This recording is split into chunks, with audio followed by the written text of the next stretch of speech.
Oi, professor. Oi, turma. Eu me chamo Fernanda Bisa. Eu vou falar um pouco sobre a pergunta que nos foi feita, que é onde está a matemática? Eu achei filosoficamente difícil de responder essa pergunta, sendo que a matemática está em absolutamente todos os lugares. Assim, eu comecei a pesquisar um pouco e isso me levou a formular uma outra pergunta, professor, que é o que leva o ser humano a ser o que ele é, o que nos diferencia dentre as outras espécies e assim sermos capazes de criar coisas boas e coisas ruins, como as guerras, a religião, a política, a internet, as redes sociais, o YouTube, comidas gostosas, etc, etc, etc. Assim, eu pude ressignificar uma leitura bem atual que se chama Sapiens, uma breve história da humanidade, que ali o autor explica que o Homo sapiens, que não é nada egocêntrico da nossa parte, né, nos chamarmos assim, já que Homo sapiens significa homem sábio, somos resultado de séculos de mutações genéticas entre as espécies e que antes disso nós éramos animais da cadeia alimentar, estávamos disponíveis na natureza como presas dos animais mais fortes, mas que essas mutações levaram o nosso cérebro a passar por uma revolução cognitiva. E essa revolução cognitiva desenvolveu as nossas funções do pensamento, que é a capacidade da memória, a capacidade de aprendermos, a capacidade de manusear instrumentos, vivermos em comunidade, a capacidade de fazer abstrações e também o raciocínio lógico, que é a matemática em si, né? Então, eu vou falar um pouco mais sobre a abstração que está relacionado ao pensamento matemático. Uma abstração ou pensamento abstrato é aquilo que só existe no nosso pensamento. Alguns filósofos e sociólogos vão tentar fazer essa diferenciação para a gente, por exemplo, Platão vai dizer que existe o mundo sensível e o mundo inteligível. O mundo sensível é aquele onde nós habitamos, o mundo material, onde nós somos capazes de compreender através dos nossos sentidos, e o mundo inteligível é o mundo do pensamento, das ideias, e é através dele que nós vamos buscar razão para aquilo que nós fazemos. Aristóteles, por sua vez, vai dizer que só existe o mundo das experiências, que é fruto da nossa realidade. Dois sociólogos, o Peter e o Thomas Luckmann, vão dizer que nós somos fruto e que nós também construímos a nossa realidade. Então, as construções sociais são criações coletivas que nós podemos, enquanto sociedade, nos identificarmos com essas características ou não, e que essa construção, a construção das nossas ações é de forma subjetiva. Esses dois sociólogos vão dizer que as condições da realidade interferem na construção dos nossos sentidos, dos nossos pensamentos e também do nosso pensamento abstrato. Tem sociólogos que nós já tivemos a oportunidade de estudar aqui na pedagogia, que eles desenvolveram métodos científicos de análise da realidade, né? São Emily Durkheim, Max Weber e Karl Marx, entre outros.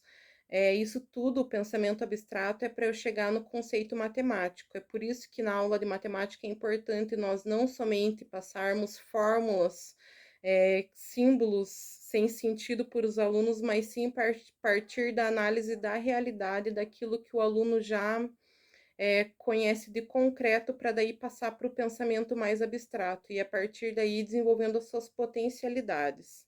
Então, as civilizações mais antigas começaram a se utilizar do pensamento abstrato, da capacidade da linguagem, do raciocínio lógico, da capacidade de manusear instrumentos para suprir de forma prática as necessidades que eles tinham ali no dia a dia. Então, os povos mais primitivos primeiro contavam nos dedos das mãos e dos pés, depois eles passaram a utilizar pedrinhas no chão, depois os riscos em ossos, depois os símbolos nas cavernas. O povo da Mesopotâmia, eles cunhavam as contas que eles faziam, as resoluções matemáticas que eles faziam na argila, era a língua cuneiforme, se chamava deles, também teve uma grande contribuição, né? Eles já tinham ali uma noção sobre fração, sobre as primeiras contas matemáticas, né? As raízes. No Egito, mais ou menos 3000 antes de Cristo, eles já tinham uma noção de engenharia para utilizar na infraestrutura ali da criação da cidade. A necessidade de comércio também já surgia, né? Eles precisavam quantificar as coisas. E também eles tinham necessidade de fazer a medição do tempo, né? Que época que o rio enchia, como eram as estações do ano. E daí o povo grego, né? Na Grécia, o pensamento ocidental tem influência até nos dias de hoje. Os pensadores, filósofos, matemáticos, em especial Pitágoras, né? Eles tinham a escola pitagórica deles, que ali ele foi um grande precursor do pensamento, influenciando muito a aritmética, a estrutura matemática presente na música, na geometria e na astronomia, né? Nessa busca por uma explicação racional do homem na natureza e também no universo. Então, nós vimos aqui que a matemática está presente junto com a essência do ser humano, junto com o pensamento lógico do ser humano, né? Nós utilizamos a matemática em todos os lugares, inclusive na formação da nossa linguagem.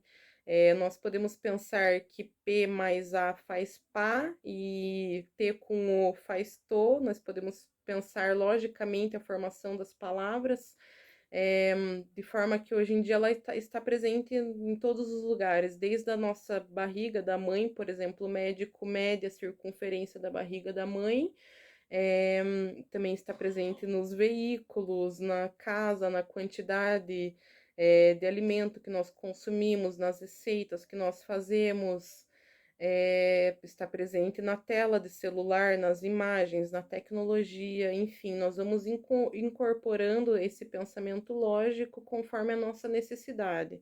A matemática possibilitou o ser humano fazer grandes progressos, uma grande evolução, e que isso vai continuar acontecendo. Nós vamos continuar aprimorando conforme a nossa evolução. Então é isso, professor. Eu tenho certeza que nesse componente a gente ainda vai continuar aprendendo mais sobre a matemática. Esse foi um diagnóstico um pouco do que a gente já viu com a possibilidade da matemática e que eu tenho certeza que a gente vai continuar vendo nossa matéria. Muito obrigada.